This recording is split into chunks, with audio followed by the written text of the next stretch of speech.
আগে লুঙ্গি তাহলে জামা খুলে দেন। আসসালামু আলাইকুম ওয়া রাহমাতুল্লাহি ওয়া বারাকাতুহু। জামা খুলে দেন বারাকাতুহু। এই বন্ধুগণ, আপনারা আজকে স্ক্রিনে যাকে দেখতেছেন ইসলামী যুব আন্দোলন বাংলাদেশ দারুল ইসলাম থানার আমাদের সংগ্রামী কবির ভাই নগর দায়িত্বশীল এবং দারুল ইসলাম থানার যে আমাদের যে কাফেলা আছে সেই কাফেলার অধীনে আমাদের এই ভাইকে রাস্তা বিভিন্ন জায়গায় পড়ে থাকতো, বিষয়টা করতো। তো আমাদের কাফেলার জসিম ভাই, ইস্কান্দার ভাই, ওনাদের উদ্যোগে ওনাকে চরমনা মাহফিলে নিয়ে আসা হয়েছে।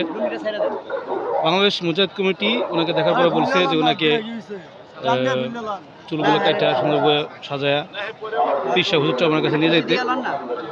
সকলে দোয়া করবেন তার জন্য। মানসিক ভারসাম্য লোক আল্লাহ সুস্থতা দান করে এবং দিনের একজন মুজাহিদ এসে কবুল করে। বিভিন্ন জায়গা মসজিদে এবং মাজারে জায়গা জায়গা ঘুরতো। আমরা চেষ্টা করতেছি আল্লাহ পাক রব্বুল আলামিনের যাতে করে তাকে সুন্দর একটা জীবন দান করেন। আবার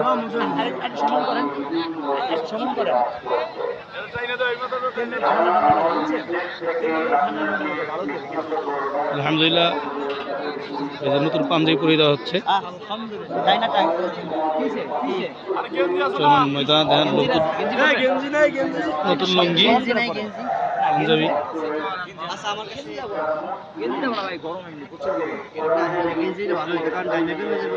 সুন্দর জুব্বা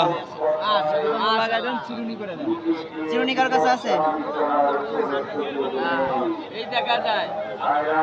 দারুল ইসলাম থানা ইসলামী আন্দোলন বাংলাদেশের ওয়ার্ড সভাপতি 10 নম্বর দক্ষিণের।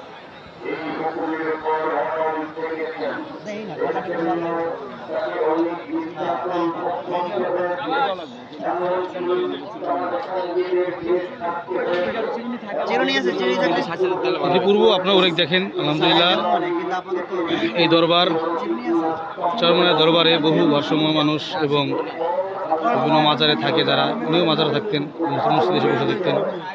এরা এক সময় এসে এই দরবারে এসে আলহামদুলিল্লাহ তাদের মেজাজ চেঞ্জ হয়ে যায় এবং সুন্নাহ মাধ্যমে জীবনযাপন করতে পারে।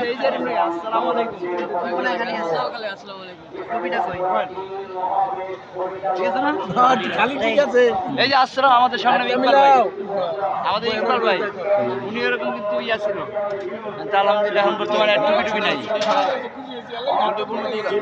এখন থেকে আর এই মুজে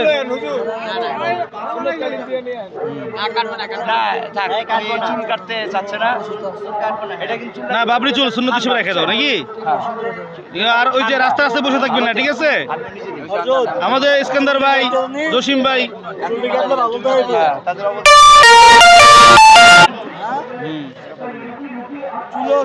চুল অসুস্থ, অনেকগুলো লাগবে ইউজ করা যাবে। এই যে আপনার জুতা, ঠিক আছে, সবসময় এখানে থাকবো। নতুন জুতা লুঙ্গি পাঞ্জাবি সুবিধা হয়েছে। এখন থেকে আপনি বুঝছেন এই রাস্তা রাস্তা বসে থাকবেন না, ওই জসিম ভাই, ইস্কান্দার ভাই ওনাদেরকে যাবেন এবং আমাদের দারুল ইসলামের দিকে আসবেন। চরমনা পিসা হুজুর সংগঠন সবসময় থাকবেন ইনশাআল্লাহ, আপনাদের সবসময় সবাই মহব্বত করবে ইনশাআল্লাহ।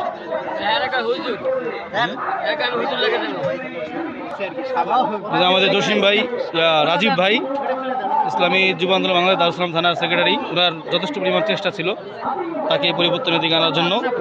সকলে দোয়া করবেন যাতে করে আল্লাহ পাক রব্বুল আলামিন তাকে এই হালতে সবসময় রাখার মতন আমাদের মন মসজিদ দান করেন এবং সেও তার মানসিক ভারসাম্য থেকে ফিরে আসে। রাজীব ভাই, আপনি কিছু বলেন ওনার এই পরিবর্তনের বিষয়ে। সে আমাদের দিয়াবাড়ি থেকে আসছে, সে যখন আসছিল প্রথম তার চেহারার যে মুখ গণতা কিরকম জানি ছিল, মানে পাগল টাইপের, কিন্তু আমি অবাক হয়ে গেছি যে আজকে প্রথম দিন শেষ হইতে না হইতে তার চেহারা নূরের একটা জ্যোতি বোঝা যাইতেছে এবং মানুষ রূপে দেখা যাইতেছে। যখন আমরা নিয়ে আসি তখন আসলে বোঝা যাইতো না মানুষ, কিন্তু এখন কিন্তু তাকে মানুষ রূপে একটা আল্লাহ পাক ঠিক আপনারাই দেখতেছেন, আপনারাও আসছেন, আপনারা দেখতেছেন। তো দোয়া চাই তার জন্য, সবাই দোয়া করবেন আল্লাহ পাক যেন হেদায়েত দান করে।